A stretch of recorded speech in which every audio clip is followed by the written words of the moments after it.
ദന്തപരിചരണം അതിൻ്റെ ശാസ്ത്രീയ രീതികൾ എന്തൊക്കെ എന്നതിനെക്കുറിച്ചൊക്കെ സംസാരിക്കാൻ നമ്മളോടൊപ്പം ദന്തൽ ഹൈജീനിസ്റ്റ് അജയ് കുമാർ നമ്മളോടൊപ്പം ഉണ്ട്. Sir, welcome to the show. നമസ്കാരം സർ. ഈ ദന്തപരിചരണം, അതായത് നമ്മളിപ്പോൾ എങ്ങനെ പല്ലിനെ സംരക്ഷിക്കണം, അതുപോലെ തന്നെ എങ്ങനെ വൃത്തിയാക്കണം, ഇതിനെക്കുറിച്ചൊക്കെ ഒരു കറക്റ്റ് ഒരു പ്രോസസ്സ് ഒന്ന് പറഞ്ഞു തരാമോ? ദന്ത സംരക്ഷണത്തിന് പൊതുവെ 5 മാർഗങ്ങൾ, പഞ്ചശീല തത്വങ്ങൾ എന്നൊക്കെ പറയുന്ന പോലെ ഞങ്ങൾ പൊതുവെ അങ്ങനെയാണ് പറയാറ്. ദന്ത സംരക്ഷണത്തിന് നമ്മൾ ചിട്ടയായ ശാസ്ത്രീയമായ രീതികളുണ്ട്. രാവിലെ ഭക്ഷണത്തിന് മുൻപും രാത്രി ഭക്ഷണത്തിന് ശേഷവും ശരിയായ ബ്രഷിങ്. പൊതുവെ എടുത്തു കഴിഞ്ഞാൽ രാവിലെ ഭക്ഷണത്തിന് മുൻപ് ബ്രഷിങ് ചെയ്യാത്തവരെ ആരും ഉണ്ടാവാറ് എനിക്ക് തോന്നുന്നു ആരും ഉണ്ടാവില്ല. പക്ഷെ രാത്രി ഭക്ഷണത്തിന് ശേഷം ബ്രഷിങ് ചെറിയ അളവിലെങ്കിലും ബ്രഷ് ചെയ്യാത്തവരെ നമ്മുടെ ഇടയിൽ ഇപ്പോഴും ഉണ്ട്. നമ്മൾ എത്ര സമൂഹത്തോട് പറഞ്ഞു കഴിഞ്ഞാലും കുട്ടികളായാലും മുതിർന്നവരായാലും രാത്രി ഭക്ഷണത്തിന് ശേഷം ചിലപ്പോൾ രാത്രി ഭക്ഷണം കഴിച്ച് അതേ രീതി ചിലപ്പോൾ ശരിയായ വായ പോലും കഴുകാതെ ഉറങ്ങുന്നൊരു ശീലം പഴപ്പം നമ്മുടെ കുട്ടികളുടെ ഇടയിലും നമ്മളൊക്കെ വിദ്യാസമ്പന്നെന്ന് പറയുമ്പോൾ നമ്മുടെ സമൂഹത്തിനിടയിൽ ഉണ്ട് എന്നൊരു യാഥാർത്ഥ്യം തന്നെയാണ്. ബ്രഷിങ്ങിന് സമയം എന്ന് പറയുന്നത് വളരെ ചുരുങ്ങിയ സമയം മാത്രം മതി. 2 മിനിറ്റ് മാത്രം മതി. രാവിലെ ഭക്ഷണത്തിന് മുൻപും 2 മിനിറ്റ്, രാത്രി ഭക്ഷണത്തിന് ശേഷവും 2 മിനിറ്റ്. വിദേശ രാജ്യങ്ങളിലൊക്കെ അവർ ഭക്ഷണങ്ങളുടെ ഇടവേളകളിൽ പോലും ബ്രഷിങ്, സ്കൂളുകളിലൊക്കെ ബ്രഷിങ് കൊണ്ടുപോകുന്ന രീതികളുണ്ട് എന്ന് വായിച്ചിട്ടുണ്ട്. പക്ഷെ നമ്മുടെ ഇടയിൽ അത്ര രീതിയിൽ പ്രചരണമില്ല. രാത്രിയുള്ള ബ്രഷിങ്, ശാസ്ത്രീയമായ ബ്രഷിങ്ങിന് വളരെ നല്ലവണ്ണം ശ്രദ്ധിക്കണം.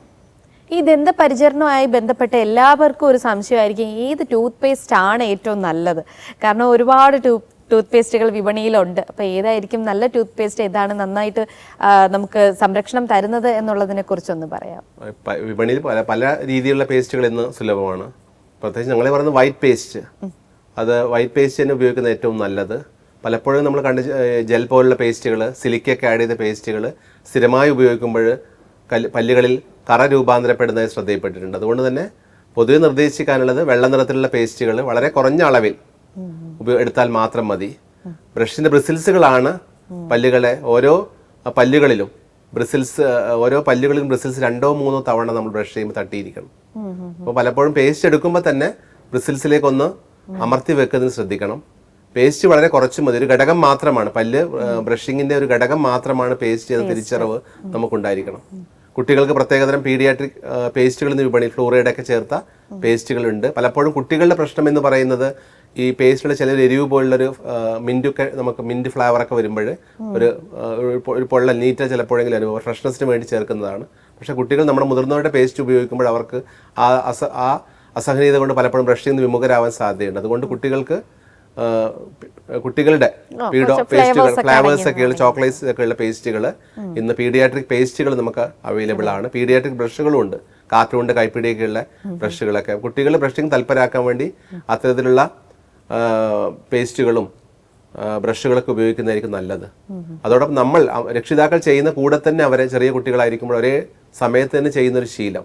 അപ്പോൾ അവർ കറക്റ്റായി ബ്രഷ് ചെയ്യുന്നുണ്ടോ നമുക്ക് ആ ശാസ്ത്രീയമായി പലപ്പോഴും വളരെ രാഘവത്തോട് ബ്രഷിങ് എന്ന് പറയുന്നത് പലപ്പോഴും ബ്രഷും പേസ്റ്റും എടുത്ത് നമ്മൾ ആ സമയത്തായിരിക്കും എല്ലാ കാര്യങ്ങളും മുഴുകുന്നത്. ശ്രദ്ധിച്ചിട്ടുണ്ടോ? വീട് പണികളിലായാലും അമ്മമാരായാലും രക്ഷിതാക്കൾ, അച്ഛന്മാരായാലും എല്ലാവരും ചിലപ്പോൾ അവർ വീട്ടിൽ അന്നത്തെ മുഴുവൻ ആലോചിക്കുന്നത് ചിലപ്പോൾ ബ്രഷിങ്ങിൻ്റെ സമയത്തായിരിക്കും. അപ്പോൾ അതാണ് പലപ്പോഴും നമ്മുടെ ബ്രഷിങ്ങിൻ്റെ അതിൻ്റെ ഗുണം നമുക്ക് ലഭിക്കാതെ പോകുന്നത്. രാത്രിയായാലും ബാത്റൂമിൽ നിന്നൊക്കെ ആയിരിക്കും. പക്ഷേ ബ്രഷിങ്ങിന് പ്രത്യേക സമയം, ഈ 2 മിനിറ്റ് അതിൽ തന്നെ കേന്ദ്രീകരിച്ച് ഫോക്കസ് ചെയ്തുകൊണ്ട് ചെയ്യുന്നതായിരിക്കും ഏറ്റവും നല്ലത്. ആ ശാസ്ത്രീയമായ രീതി തന്നെ അനുവർത്തിക്കാൻ വേണ്ടി ശ്രദ്ധിക്കുക. വായുടെ എല്ലാ ഭാഗത്തും ബ്രിസിൽസ് എത്തിയെന്ന് ഉറപ്പുവരുത്തുക. ഇതൊക്കെയാണ് ബ്രഷിങ്ങുമായി ബന്ധപ്പെട്ട് ഏറ്റവും ശ്രദ്ധിക്കാനുള്ളത്. ഓക്കെ, എങ്ങനെയാണ് നമുക്ക് ബ്രഷിങ് ചെയ്യേണ്ടത്?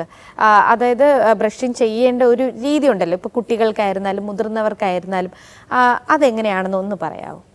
ബ്രഷിങ് രീതി എന്ന് പറയുന്നത് വായ 45 ഡിഗ്രി ആംഗിൾ തുറന്ന് പിടിക്കണം എന്നാണ് നമുക്ക് പറയാനുള്ളത്. വായ തുറന്ന് ഏകദേശം വായ തുറന്ന് പിടിച്ച ശേഷം വായുടെ ഏത് ഭാഗത്തും ബ്രഷിങ് ആരംഭിക്കാം. താഴെ നിന്നുള്ള പല്ലുകൾ ബ്രഷ് ചെയ്യുമ്പോൾ പല്ലും മോണയും ചേരുന്ന ഭാഗത്ത് മുകൾ ഭാഗത്തേക്കും, മുകളിൽ നിന്നുള്ള പല്ലുകൾ ബ്രഷ് ചെയ്യുമ്പോൾ പല്ലും മോണയും ചേരുന്ന ഭാഗത്ത് താഴെ ഭാഗത്തേക്ക്, അപ്പ് ആൻഡ് ഡൗൺ എന്ന രീതിയാണ് പൊതുവെ അനുവർത്തിക്കേണ്ടത്. ചവക്കുന്ന ഭാഗത്ത് ച്യൂയിങ് സർഫസ് ബ്രിസിൽസ് മൃദുവായി അങ്ങോട്ടും ഇങ്ങോട്ടും ചലിപ്പിക്കുക, ടു ആൻഡ് ഫ്രോ എന്ന രീതിയിലായിരിക്കണം ചെയ്യേണ്ടത്. പക്ഷേ ഈ 32 മുതിർന്നവർക്കാണ് 32 പല്ലുകൾ ഉണ്ടാവും. അതിൽ എല്ലാ സർഫസിലും ബ്രിസിൽസ് തട്ടിയെന്ന് ഉറപ്പ് വരുത്തണം നമ്മൾ ഈ സമയം കൊണ്ട്, 2 മിനിറ്റ്സ് കൊണ്ട്. അപ്പം അതുകൊണ്ട് വായുടെ എല്ലാ ഭാഗത്തും ബ്രിസിൽസ് തട്ടിയിരിക്കണം. ഭക്ഷണാവശ്യം ശരിയായ അളവ് സ്വീപ്പിംഗ് മോഷനിലായിരിക്കണം ഈ ബ്രിസിൽസ് ചലിപ്പിക്കേണ്ടത്. ആ ഒരു രീതി ഇപ്പോൾ കാണിക്കാം. വായ 45 ഡിഗ്രി ആംഗിൾ തുറന്ന് പിടിക്കുക. പേസ്റ്റ് എടുക്കുമ്പോൾ എപ്പോൾ ശ്രദ്ധിക്കുക, ബ്രിസിൽസിലേക്ക് ഒന്ന് അമർത്തി വെക്കാൻ വേണ്ടി ശ്രദ്ധിക്കുന്നത് നന്നായിരിക്കും.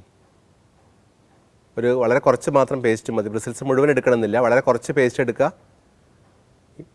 ബ്രിസിൽസിലേക്ക് ഒന്ന് അമർത്തി വെക്കുക. താഴെ നിന്നുള്ള പല്ലുകൾ ബ്രഷ് ചെയ്യുമ്പോൾ പല്ലും മോണയും ചേരുന്ന ഭാഗത്ത് മൃദുവായി ചലിപ്പിക്കുക.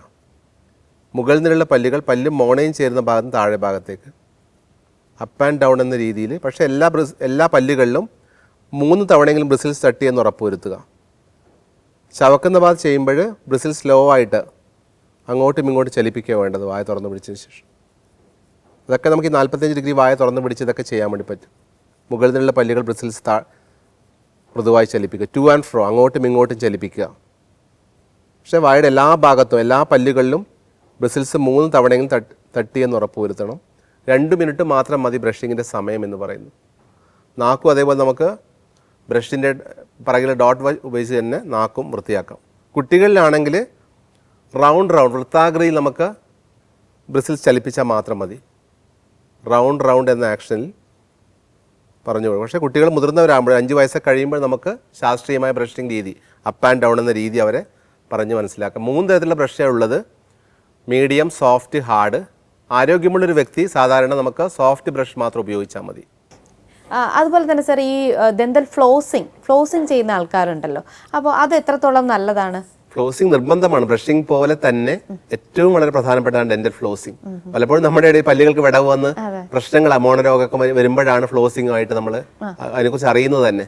പക്ഷെ ബ്രഷ് വാങ്ങിക്കുമ്പോൾ തന്നെ ഫ്ലോസിംഗ് എല്ലാവരും നിർബന്ധമായിട്ട്. പല്ലുകൾക്കിടയിൽ സ്വാഭാവിക വിടവുകളുണ്ട് നമ്മൾ അറിയാതെയാണെങ്കിലും. അപ്പോൾ ആ വിടവുകളിലേക്ക് ഭക്ഷണം ഇറങ്ങിയിരിക്കുകയും അത് പിന്നീട് മോണരോഗമൊക്കെ വരുമ്പോൾ ദന്തക്ഷയത്തിനൊക്കെ കാരണമാവുകയും ചെയ്യുമ്പോഴാണ് പല്ലുകൾ വിള്ളൽ വരുമ്പോഴാണ് ഫ്ലോസിംഗ് ഉപയോഗിക്കുന്നത്. ഫ്ലോസ് എന്ന് പറഞ്ഞാൽ പ്രത്യേകത നൈലോൺ നൂലുകളാണ്, വാക്സ് പുരട്ടിയ നൈലോൺ നൂലുകളാണ്.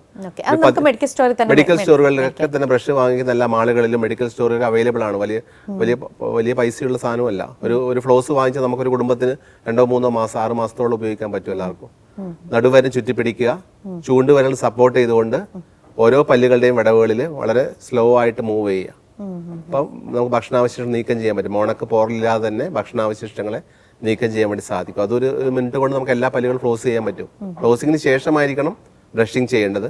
ബ്രഷിങ്ങിന് ശേഷം മോണ നല്ലതുപോലെ ഒരു 2 മിനിറ്റ്സ് എടുത്ത് മോണയൊക്കെ ഒന്ന് മസാജ് ചെയ്യുക. മോണയുടെ ആരോഗ്യം പല്ലുകളുടെ ആരോഗ്യം. മോണയിലാണ് ഈ പല്ലുകൾ താങ്ങി നിർത്തുന്നത്. അപ്പം മോണയുടെ ബ്ലഡ് സപ്ലൈ ഒക്കെ കൂട്ടാൻ വേണ്ടി നമുക്കതൊക്കെ വീട്ടിൽ നിന്ന് ടിപ്സാണ്, വീട്ടിൽ നമുക്ക് ചെയ്യാൻ പറ്റുന്ന ടിപ്സാണ്. മോണയൊക്കെ ഒന്ന് മസാജ് ചെയ്യുക.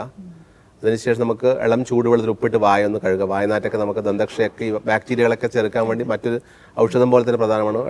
ചെറു ചൂടുവെള്ളത്തിൽ ഉപ്പിട്ട് വായ കഴുകുന്ന ശീലമാക്കൊക്കെ ദന്തപരിചരണവുമായി ബന്ധപ്പെട്ട് നമുക്ക് വീടുകളിൽ തന്നെ ചെയ്യാൻ പറ്റുന്ന കാര്യങ്ങളാണ്.